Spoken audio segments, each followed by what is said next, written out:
शिकार है। अल्लाह कुरान मजीद में फरमाते हैं नमाज पढ़ने आने वाले नमाजी भी कई दफा बर्बाद हो जाते हैं। फवैलुल लिल मुसल्ली, बर्बादी है नमाजियों के लिए। अल्लाह नमाजी के लिए फरमाया अल्लज़ीना हुम अन सलातिहिम साहून, ये वो लोग हैं जो अपनी नमाजों को ही भूल गए। अल्लज़ीना हुम युराऊन, सजदा मेरे आगे करते हैं, दिखाते बंदों को हैं। फवैलुल लिल मुसल्लीन, इन नमाजियों के लिए बर्बादी है। ये खुश फहमी में ना रहे कि हम लंबा सजदा करते हैं, हम तो सजदे में जाते हैं तो लोग हमें देखते हैं।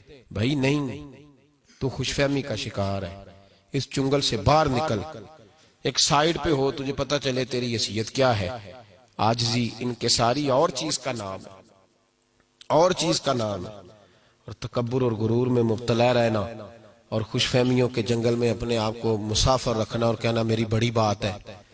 नबी पाक सल्लल्लाहु अलैहि वसल्लम से जो कुछ रिवायात मरवी हैं उसमें एक रवायत ऐसी भी मिलती है कि क़यामत के दिन एक शख्स को खड़ा किया जाएगा जिसने 500 साल जंगल में बैठ के अल्लाह की इबादत की। 5 साल नहीं कहे मैंने, 500 साल। तो सुबह क़यामत रब करीम फरमाएगा फरिश्तों इसे मेरे करम से जन्नत में ले जाओ। तो बंदा अर्ज करेगा मौला मैंने इबादत ही बड़ी की है, 500 साल तो मैं लगा रहा हूं, अभी भी करम है। फरमाया हाँ तो मेरे करम से ही जाएगा। जंगल में इबादत का मतलब समझते हैं आप? यानी उसने घर नहीं बनाया, शादी नहीं की, इस तरह की इबादत नहीं कि सारी दुनियादारी करके नमाज पढ़ना, वो वाली नहीं। यानी 500 साल इबादत की जंगल में, दुनिया से कट के की, लोगों से अलहदा होके की। उसने घर नहीं बनाया, बच्चे नहीं पैदा किए, उसने दुनियादारी नहीं की, कुछ नहीं कमाया, सिर्फ इबादत में रहा 500 साल। रब करीम ने फरमाया मेरे फजल से जन्नत दे दो। कहने लगा अल्लाह मैंने तो जिंदगी की कोई खुशी निभाई नहीं, दुनियादारी का कोई जायका मैंने चखा ही नहीं, और अभी भी फजल से ही जन्नत। अल्लाह फरमाएगा चलो तुझे तेरे अमल से दे देते हैं।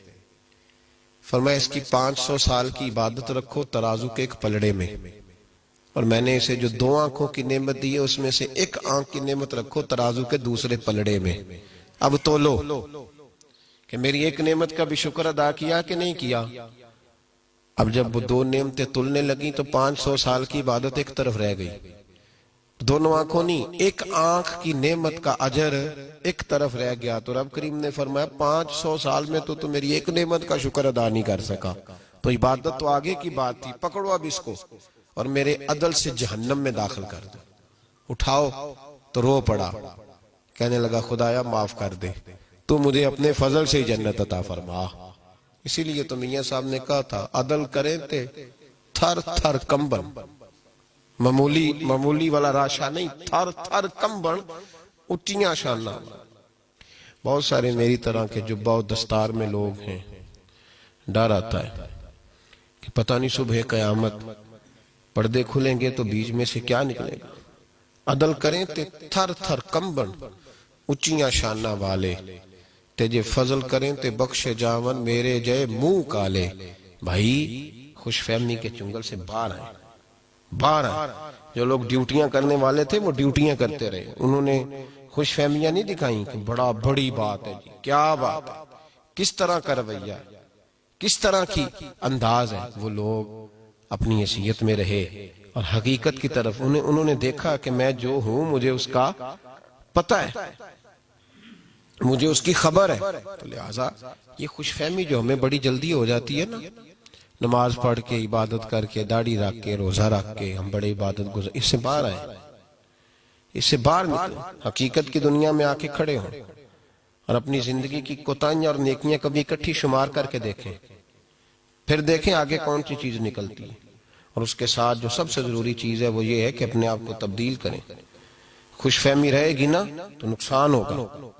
नबी पाक सैयद आलम सल्लल्लाहु तआला अलैहि वसल्लम के गुलामों में से एक दरवेश बुजुर्ग गुजरे हैं, तो वो फरमाया करते थे मैं कभी नबी पाक की अताएं एक तरफ रखूं ना, अताएं, तो मेरा दिल करता है मैं सारी उम्र भी दुरूद और सलाम पढ़ूं तो मुस्तफा की एक अता का बदला नहीं हो सकता।